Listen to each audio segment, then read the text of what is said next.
오늘 하나님의 말씀 보도록 하겠습니다. 오늘 하나님의 말씀은 신약성경 로마서 10장 1절에서 3절 말씀입니다. 신약성경 로마서 1장 10절에서 3절 말씀 읽도록 하겠습니다. 형제들아, 내 마음에 원하는 바와 하나님께 구하는 바는 이스라엘을 위함이니 곧 그들로 구원을 받게 함이라.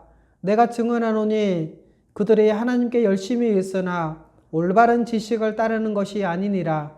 하나님의 의를 모르고 자기 의를 세우려고 힘써 하나님의 의에 복종하지 아니하였느니라. 그리스도는 모든 믿는 자에게 의를 이루기 위하여 율법의 마침이 되시니라. 아멘. 오늘은 믿음의 3요소인 지식, 동의, 신뢰에 대해서 말씀을 전해드리도록 할 텐데요. 먼저 지난주 내용을 간단하게 살펴보고 오늘 말씀을 전해드리도록 하겠습니다. 지난주에 우리는 칭의의 수단이라는 관점과 또 믿음의 기원이라는 관점에서 믿음을 설명했습니다. 첫 번째로 칭의의 수단이라는 관점에서는 율법의 행위가 아니라 오직 믿음으로 의롭게 된다라고 말씀을 드렸죠. 그래서 모든 인간은 다 율법 아래에 태어났고 율법의 행위로 판단할 때는 다 죄인이고 구원받을 수 없는 존재이죠. 그런데 우리 하나님께서는 율법 외에 한 의로운 길, 즉 예수 그리스도를 믿는 그 믿음이라는 방편을 우리에게 주셨습니다. 그리고 두 번째로 믿음의 기원이라는 관점에서 믿음은 오직 하나님의 선물이라고 했죠. 허물과 죄로 이미 죽었던 자요, 아무것도 할 수 없는 그런 존재였던 우리를 그런 죽음에서 살리시고 또 새 생명도 주셔서 믿어 회개하게 하신 것 때문에 그렇죠. 그런데 비록 믿음이 인간의 행위처럼 보이지만 그것은 사람에게서 난 것은 아무것도 없고 다 하나님의 선물이라고 했습니다.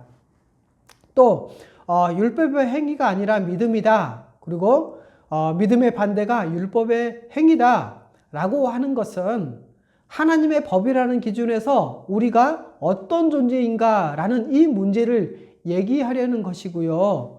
그래서 인간이 근본적으로 율법의 행위로는 하나님 앞에 죄인이라는 것을 설명하기 위한 것이라고 말씀을 드렸습니다. 그래서 종교개혁가들이 오직 믿음으로 또 오직 은혜로 라고 한 것은 거룩한 삶이라든가 그러한 행위로 나타나지 않아도 된다는 것이 아니라고 했죠. 그리고 성경은 이 믿음을 순종이라는 단어와 혼용해서 사용한다고 그랬습니다. 그래서 믿음에서 순종, 이 복종이 없는 이 믿음은 참된 믿음이 아니라고 했습니다. 그러면서 이렇게 말씀드렸죠. 믿음은 순종이다. 믿음은 행위로 나타난다. 라고요. 오늘은 믿음의 3요소인 지식, 동의, 신뢰에 대해서 말씀을 드리도록 하겠습니다. 어떤 사람들은 믿는데 지식이 뭐가 필요하냐? 그냥 믿으면 되지 않냐? 라고 말을 합니다. 그러면서 자기의 경험을 바탕으로 믿음은 지식과 아무 상관이 없고요. 열심히 교회 생활하고 또 봉사활동 하다 보면 믿음이 생긴다고 말하면서 맹목적인 열심이나 종교적 행위를 요구한다는 것이지요. 대부분의 사람들은 이 자신의 경험을 바탕으로 나는 그렇게 믿음이 생겼다라고 말을 합니다.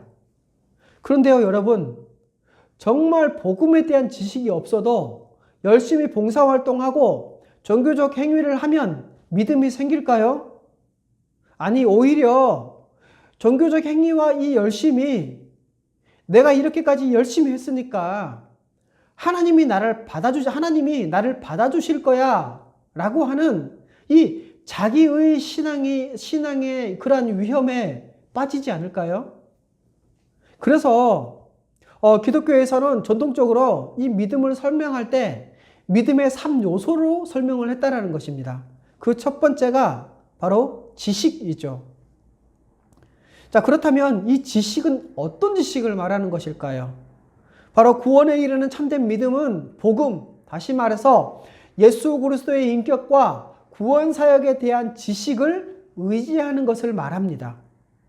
여러분, 모든 신뢰는요, 궁극적으로 그 지식을 바탕으로 한다는 것입니다. 그렇기 때문에 나는 믿어요 라고 하면서 자기가 믿고 있는 것을 신뢰하지 않는 것은 그것에 대한 지식이 없기 때문에 그렇죠. 그래서 자기의 신앙을 점검할 때는요, 가장 첫 번째가 뭐냐? 복음을 제대로 알고 있느냐?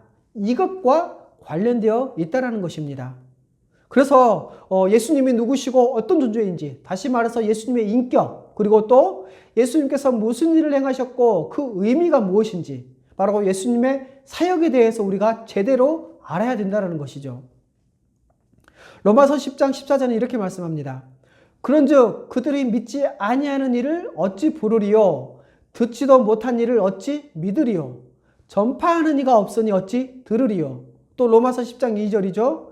내가 증언하노니 그들이 하나님께 열심히 있으나 올바른 지식을 따르는 것이 아니니라. 여러분, 믿음은 지식을 바탕으로 한다는 것입니다. 자, 그러면 성경에서 말하는 지식은 어떤 지식입니까? 여러분, 성경에서 말하는 지식은요, 항상 인격적 관계를 전제로 한 지식이라는 겁니다. 그래서 여러분, 성경에 대해서 많이 알고 있다. 성경 공부를 많이 했다. 그래서 나는 성경에 대한 많은 지식이 있다. 또 어떤 사람은 나는 신학에 대해서 많이 알고 있다. 라고 하고, 또 어떤 사람은 나는 경건의 훈련도 많이 받았고, 그리고 경건에 관한 지식도 많다. 라고 하잖아요. 그런데요, 성경의 지식이 많다고, 또 신학과 경건에 대한 많은 지식이 있다고 할지라도 그것이 믿음을 낳지는 못한다는 것입니다. 여러분, 성경, 다시 말해서 복음을 통해서 예수 그리스도를 만나고요. 그래서 그분을 사랑하고, 그러면서 그분을 알아가면서 인격적 교제 가운데 확신되어지는 그 지식이 있어야 된다는 겁니다. 이것이 바로 성경에서 말하는 지식입니다. 그래서 유명하신 싱글레어 퍼거슨이라는 이분이 이런 말을 했습니다. 들어보십시오. 이런 인격적 지식은 상대방을 멀리서 객관적으로 분석하고 무덤덤하게 바라보는 것을 말하지 않습니다. 하나님과의 직접적인 만남으로 이끄는 지식입니다. 하나님을 이렇게 아는 것보다 인간에게 더 큰 특권은 없습니다. 그리고 이런 지식은 믿음을 통해서만 우리에게 주어집니다. 여러분, 가장 기본적으로 믿음의 대상인 이 지식의 핵심은 바로 예수 그리스도의 십자가 죽으심과 부활하심이잖아요. 그리고 여러분, 이것을 분명히 알아야 한다는 겁니다. 그리고요, 이것이 바로 온전한 믿음의 출발점이라는 것이죠. 구원받는 지식을 이렇게 가장 짧게 얘기하면 예수님이 우리를 위해서 십자가에 죽으셨고 그리고 부활하셨습니다.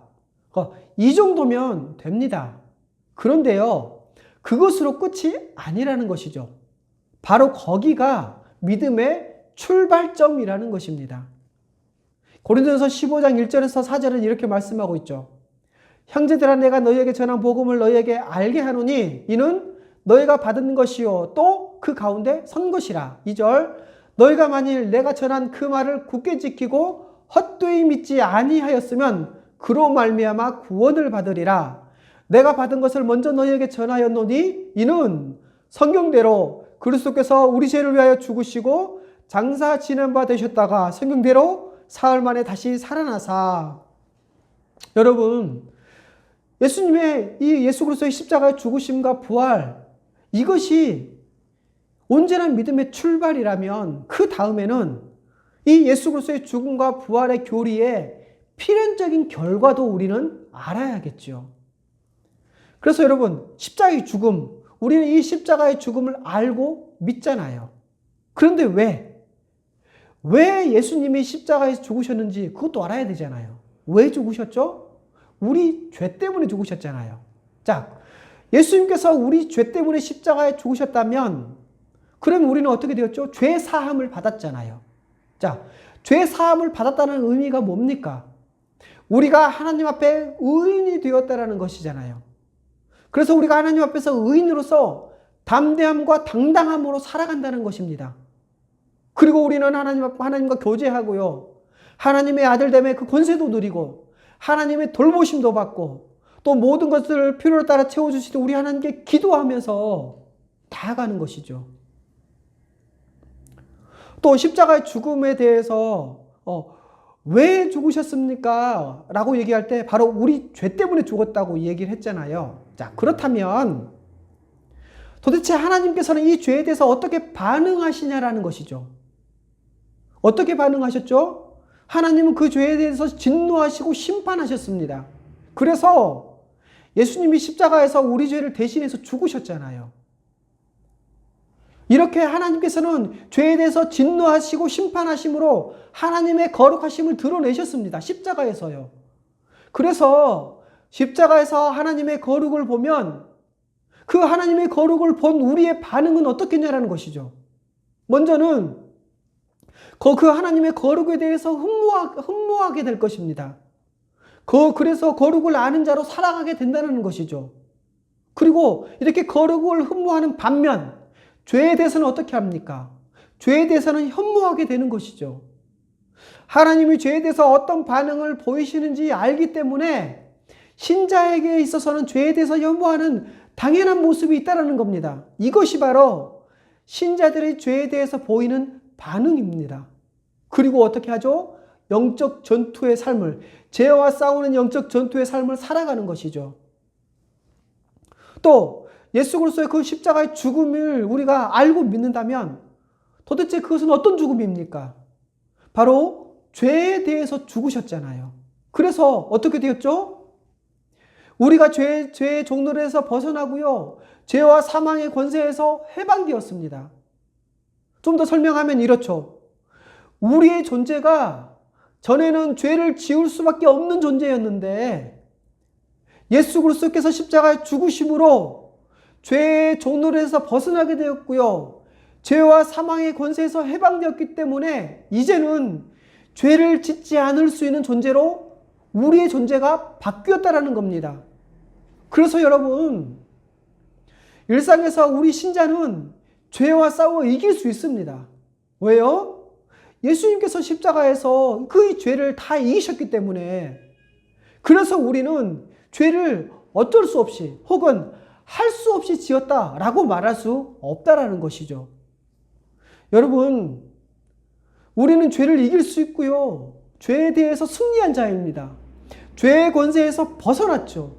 그래서 어쩔 수 없이, 할 수 없이 죄를 짓는 게 아니라 이제는 죄를 짓지 않을 수 있는 존재다. 이렇게 생각을 하고 죄와 싸우고 영적 전투를 벌여야 합니다. 그리고 거룩한 삶을 살아야 되는 것이죠. 그러면서 여러분 신자는 점점 성화되어져 가는 것입니다. 또 십자가의 죽음을 우리가 알고 믿잖아요. 그런데 왜 죽으셨죠? 바로 우리를 구원하시려고 죽으셨잖아요. 그런데 왜요? 왜 우리를 구원하시려고 죽으셨죠? 우리를 사랑하셨기 때문에. 자, 그러면 왜 우리를 사랑하셨나요? 모르죠. 그런데 성경은 이렇게 말씀합니다. 하나님은 사랑이시라. 이렇게 하면서 또 기록하고 있죠. 예수님께서 십자가의 죽으심에 대해서. 그래서 우리는 다만 예수님의 그 십자가를 보고서요. 우리를 사랑하신 하나님과 예수님을 우리는 확신할 수 있다는 것이죠. 이렇게 우리를 사랑하시는 하나님과 예수님의 이 사랑함. 그 사랑에 우리는 감복해서 하나님과 예수님을 사랑하고 그분의 뜻대로 이웃을 사랑하게 된다는 것입니다. 우리는 하나님의 사랑을 알고요. 그 사랑을 받은 그런 우리가 어떻게 이웃을 사랑하지 않을 수 있겠습니까? 이렇게 십자가의 죽음을 알고 믿는다면 또 십자가의 부활도 우리는 알고 믿고 있죠. 자, 그렇다면 이 십자가의 부활은 무슨 의미가 있습니까? 바로 그것은요. 예수님께서 의로우시다는 것이고요. 또 예수님의 이 구원 사역이 성공했다는 것이고 또 하나 이제 그분이 부활의 첫 열매가 되셨다는 것입니다. 여러분, 예수님이 이 죽음에서 부활하신 것 때문에 이제 우리는 확실히 죄와 사망에서 벗어나서 의롭다함을 얻었고요. 더 나아가 생명 가운데 살아가고요. 부활 소망도 가지게 된 것입니다. 여러분, 이제 우리는 이미 살았고요. 그래서 현재적 천국, 다시 말해서 여기서 교회를 통해서 신자들을 통해서 천국을 미리 맛보고 있죠. 여러분, 우리는 이미 여기 살아났습니다. 그러기에 우리 주님께서 재림하시면 우리의 몸도 살아날 것이라는 그 소망이 확실합니다. 그러기에 여러분, 이제 우리는 우리의 삶의 핵심적인 이 내용은 하나님 나라의 삶으로서의 평강이고 기쁨이고 소망이지요. 그러니 여러분, 이 땅에서 우리가 당하는 그런 어려움도 인내하며 살아낼 수 있는 것입니다. 제자로서의 그 고난을 인내함으로 견뎌낸다라는 것이죠.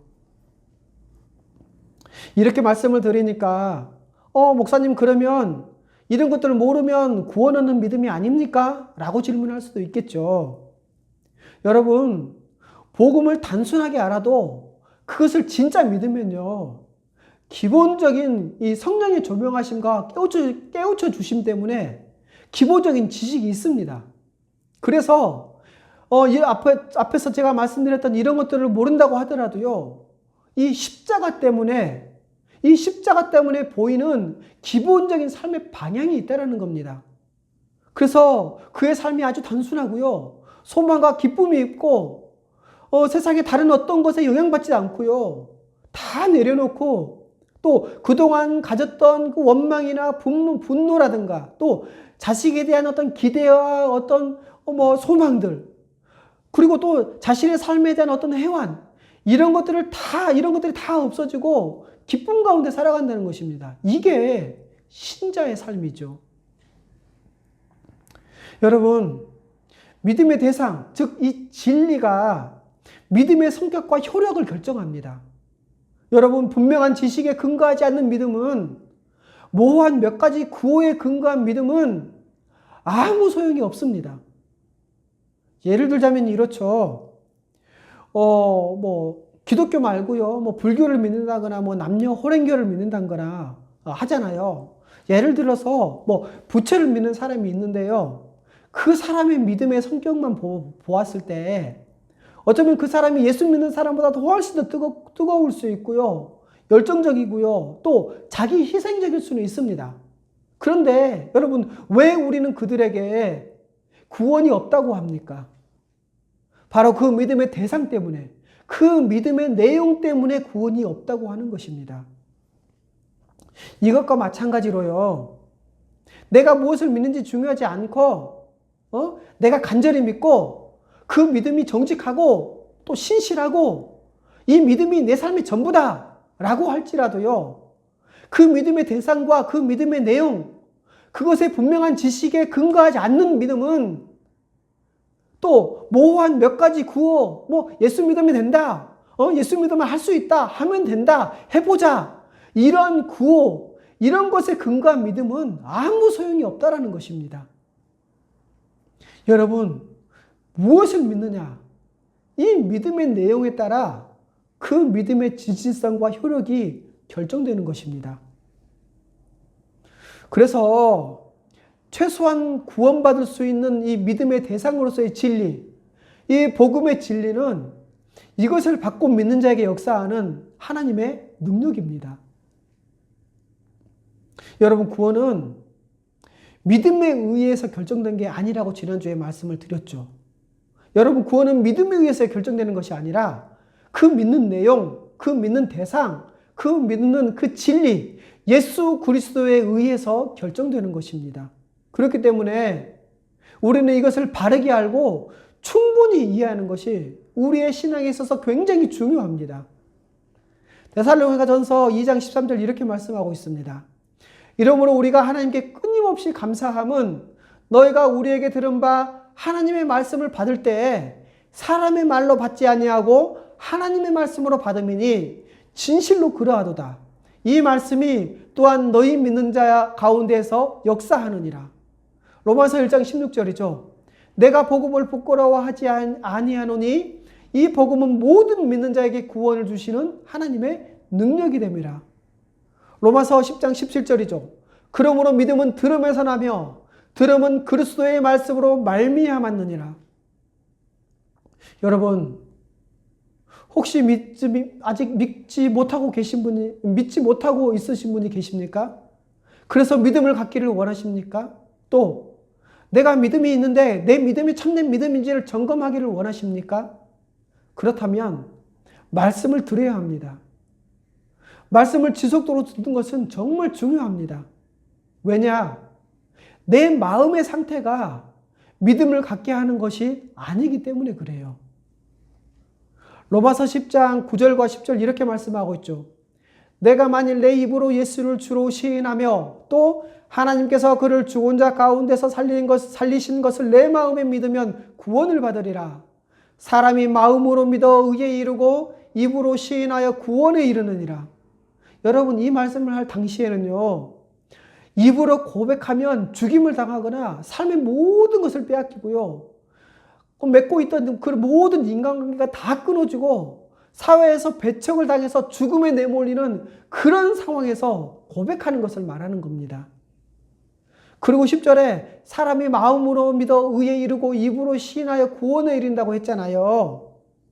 바로 마음으로 믿는 것과 입으로 시인하는 것은 자기의 전 존재, 자기의 전체를 다해서 믿는 그것을 설명하고 있는 것입니다.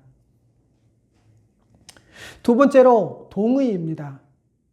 여러분, 믿음의 대상, 그리고 그 내용, 그 진리의 지식이 있고 이게 정말 맞다. 이것에 동의하는 것이 동의이거든요. 동의 맞죠? 네. 그런데 구원받는 믿음은 복음에 대해서 찬성하고 그리고 그것을 진리로 인정하고 지적으로 동의하는 것도 포함한다는 것입니다. 그래서 존 머레이 목사님은 이렇게 말씀했어요. 이것에 대해서 강제된 동의라고요. 무슨 말이냐? 예수 그리스도의 이 십자가의 진리, 그리고 하나님의 구원 경륜을 들으면 그걸 듣는 사람들은 동의하지 않을 수 없다는 겁니다. 그게 믿는 자든 믿지 않는 자든. 이 진리가 너무나 탁월해서, 그리고 너무나 비범해서 인간의 삶을 그토록 잘 설명하기 때문에 여기에 동의하지 않을 수 없다는 것이죠. 왜 그러냐? 이 기독교 진리, 이 성경의 진리는 신자들뿐만 아니라 안 믿는 사람에게도 굉장한 설득력이 있어서 부정할 수 없는, 인정할 수밖에 없는 것을 말하고 있는 것이죠. 이게 강제된 동의라는 것입니다. 여러분, 이 성경 말씀, 하나님의 구원의 원리, 이 십자가의 도리 앞에 다 엎드릴 수밖에 없습니다. 그래서 싱글레어 퍼거슨이라는 분이 이렇게 말했습니다. 들어보십시오. 사실 자신의 바램과 다르게 믿지 않을 수 없는 경우가 있습니다. 다섯 사람 사울을 비롯한 수많은 사람들이 마음에 내키지 않음에도 불구하고 거부하기에는 너무 강력한 증거에 압도되고 설득되어 믿음에 이르렀습니다. 그리스도는 너무나 신실해서 믿고 싶지 않음에도 불구하고 안 믿을 수 없습니다. 벤저민 워필드는 이렇게 말했습니다. 바꾸어 말하면 신앙, 믿음이라는 말이 담고 있는 개념은 믿는 주체의 독단적인 행위와 같은 것이 아니라 충분한 논거를 통해 분명하게 정해진 마음의 상태나 행위 같은 것을 말합니다. 여러분, 이제 동의한다면 그래서 복음을 기뻐하고요. 반면에 복음이 아닌 것에 대해서는 미워하는 마음을 갖게 된다는 것이죠. 여러분, 복음에 동의하면요, 기뻐합니다. 그래서 어떻게 하죠? 설교를 듣고 나면 어떤 사람들은 은혜 받았어요 라고 하잖아요. 그것은 지적인 동의를 말하는 것입니다. 그런데요, 알지만 동의하지 않는 경우가 많죠. 그 이유가 뭘까요? 그 이유는 다양하고 많겠죠. 근데 그 중에 한 가지를 얘기한다면 이렇습니다. 포기하기 싫은 것. 만일 내가 동의하는 순간 내가 그것을 포기하면 손해라는 생각이 들기 때문에 그렇습니다.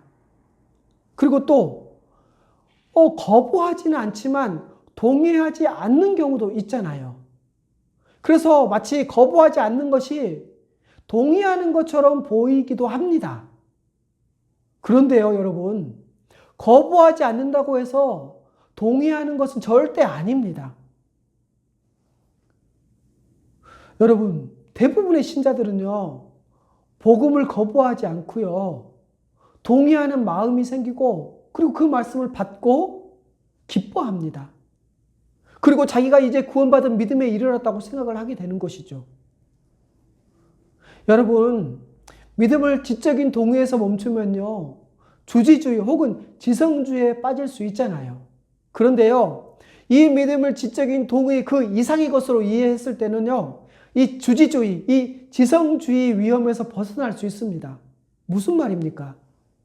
바로 이 지적인 동의까지는 구원에 이르는 믿음이 아니라는 것이죠. 바로 이 신뢰함으로 순종의 행위로 나타나야 된다는 것입니다. 그래서 믿음의 3요소인 그 세 번째, 신뢰에 대해서 말씀을 드리겠습니다. 여러분, 순종한다는 것은 그 말에 따른다는 것이잖아요. 그래서 성경은 이 신뢰와 순종을 잘 구분하지 않고 사용하고 있다는 겁니다. 여러분, 구원을 얻는 믿음에는 순종으로 드러나는 우리 주 예수 그리스도께 진심 어린 신뢰와 헌신으로 완성되어지는 것입니다. 그래서 믿음에는 이런 특징이 있어요. 그리고 이런 특징은 예수님께서 자신을 따르라는 이 예수님의 초청에서 잘 드러나죠. 마태복음 11장 28절에서 29절입니다. 수고하고 무거운 짐진 자들아 다 내게로 오라. 내가 너희를 쉬게 하리라. 나는 마음이 온유하고 겸손하니 나의 멍에를 베고 내게 배우라. 그리하면 너희 마음이 쉼을 얻으리니. 여러분, 믿음은 그리스도 안에 거하는 것이고요, 전적인 신뢰로 그분을 영접하고 맞이한다는 그런 의미를 가지고 있습니다. 그래서 요한복음 1장 12절 너무 유명한 말씀이죠. 이렇게 말씀하고 있잖아요. 영접하는 자, 곧 그 이름을 믿는 자에게는 하나님의 자녀가 되는 권세를 주셨으니. 지금 여기 여러분 요한복음 1장 12절에서는요, 믿음을 영접으로 지금 설명을 하고 있는 것입니다. 그런데 여러분, 믿기는 믿지만 신뢰하지 않는 사람이 있죠. 믿기는 믿지만 신뢰하지 않는 사람에게는요, 예수님은 그러한 사람에게 자신을 의탁하지 않으셨습니다. 요한복음 2장 23절에서 25절 말씀이죠. 6월절에 예수께서 예루살렘에 가시니 많은 사람이 그의 행하신 표적을 보고 그의 이름을 믿었으나 예수님은 그의 몸을 그들에게 의탁하지 아니하셨으니 이는 친히 모든 사람을 아심이요 또 사람에 대하여 누구의 증언도 받으실 필요가 없었으니 이는 그가 친히 사람 속에 있는 것을 아셨습니다. 여러분, 믿음의 본질에 신뢰가 있는 것은 복음의 독특성 때문에 그렇습니다. 여러분, 복음은 예수 그리스도의 인격과 구원사에게 기반한 구원의 기쁜 소식이잖아요. 앞에서 제가 말씀드렸던 것처럼 믿음에는 여러 종류가 있다고 했죠. 믿음에는 이렇게 여러 종류가 있어서 지적인 동의에서만 멈춰도 그것을 믿음이라고 할 수는 있어요. 그런데요, 그 믿음은 구원에 이르지 못한 믿음, 구원받을 수 없는 믿음이라는 것이죠. 이것은 야고보서에서 거짓된 믿음이라고 하잖아요. 그러면 왜 구원받는 믿음에는 신뢰가 있어야 할까요? 바로 복음에는 두 가지 측면이 있기 때문에 그렇습니다. 첫 번째 측면은 뭐냐? 예수님의 인격, 다시 말해서 복음에는 예수님을 믿고 신뢰하고 따르는 것이라는 겁니다. 그리고 두 번째 측면은 뭐냐? 구원의 문제죠. 바로 천국 가느냐 지옥 가느냐, 하나님의 심판에서 벗어나서 하나님의 복으로 들어가느냐 아니면 심판을 받느냐, 이렇게 생과 사의 문제라는 것입니다. 먼저 첫 번째 말씀드리자면, 구원 얻는 믿음은 한 인격과의 관계이기 때문에 참된 관계를 맺는 것이 믿음이라면 이 구원받는 믿음은 한 인격, 바로 예수라는 인격에 대한 헌신과 신뢰라는 것이죠. 여러분, 우리가 예수님을 만나고 그분과 인격적인 관계가 있어야 구원을 받는다고 말을 하잖아요. 그래서 우리는 그분과 합하고 그분의 은혜를 누리는 것입니다. 또 그 믿음은 한 인격에서 자신을 내어주는 그러한 헌신일 수밖에 없다라는 것이죠. 여러분, 우리가 어떤 사람을 사귈 때도요, 인격적인 관계에서 자기를 내어주지 않고요, 그리고 함께하지 않고 어떻게 관계를 맺을 수 있겠습니까? 그 사람을 얻고자 하는 마음만큼 나도 다 내어주게 되어 있잖아요. 그래서 인격적으로 자기를 내어주고, 그리고 같이 있고, 거기에 자기의 시간을 다 쓰고, 이렇게 인격적 관계를 유지해야만 가능합니다. 여러분, 우리가 예수 그리스도를 믿고 인격적인 관계에 들어간다고 할 때 그분이 우리를 위해서 자기를 다 던져줬기 때문에 우리도 그분께 우리의 전부를 던지는 것이 인격적인 관계를 맺는 것이고요. 그것이 구원입니다. 그래서 우리 예수 그리스도께 나아가 그분을 붙잡고 그분의 모든 것으로 생명과 구원의 유익을 소유하게 되는 것이지요. 두 번째는 왜 자꾸 신뢰가 이 믿음의 본질적인 요소로 들어가느냐라는 것입니다. 여러분, 구원의 길이라는 것은요, 자기가 가던 길이 죄라는 것을 인정하고 그래서 회개하고 돌아서서 하나님이 제시하신 그 생명의 길로 가는 것이잖아요. 이게 구원의 길이잖아요. 그런데 이 구원하는 믿음은 구원의 길로 제시된 이 복음에 대해서 동의하는 것이고요. 그 특정한 구원의 길에 모든 것을 걸고 나아가는, 믿고 의지하는 것이죠. 이것이 참된 믿음일 수밖에 없다라는 것입니다. 그래서 여러분, 믿음에는 이 두 가지 특징이 있어요. 바로 순종과 헌신이라는 겁니다. 믿음은 자신의 이 율법적인 행위에 근거한 자기 의를 통해서 의롭게 되어지려는 이 인간의 노력이 모두 실패로 돌아갔다는 그 사실을 인정하고 돌이킨다는 특징이 있다는 거죠. 이게 순종입니다. 그리고 또 하나, 믿음은 처음부터 이 자기 의를 추구하고 이 자기 의를 의지하려는 길에서 떠나서 하나님이 제시한 예수 그리스도를 믿는 믿음으로 의롭다함을 얻는 이 복음으로의 헌신이라는 특징이 있다라는 것이죠. 여러분, 믿음은 자기가 믿는다고 하는 것에 자기의 삶을 완전히 던지는 것입니다. 그래야 거기에서 신뢰가 보이고요, 참된 믿음이 나오는 것입니다. 따라서 예수 그리스도와 복음에 대한 믿음은 처음부터 헌신과 순종으로 완성됩니다. 그래서 유명하신 목사님 스펄전 목사님이 이렇게 말씀하시죠. 들어보십시오. 구원 얻는 유일한 믿음은 바로 예수 그리스도께 순종하는 실제적인 믿음이다. 순종하지 않는 믿음은 죽은 믿음이요, 이름뿐인 믿음이다. 그것은 믿음의 겉모양, 믿음의 겉껍데기이지 믿음의 알맹이가 아니다. 여러분, 믿음에는 여러 종류가 있고 여러 색깔이 있다고 했잖아요. 그래서 우리는 내가 갖고 있는 그 믿음이 구원받는 믿음인지 아닌지를 점검해야 합니다. 또 지로라는 분이 이런 말을 했대요. 믿음은 지식이며, 믿음은 확신이며, 믿음은 복종이다. 믿음은 이 셋 모두다.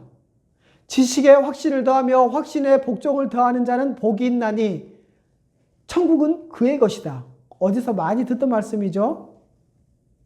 여러분, 신뢰는 따라가는 것이고요, 의지하는 것이기 때문에 행위로 나타나지 않을 수가 없습니다.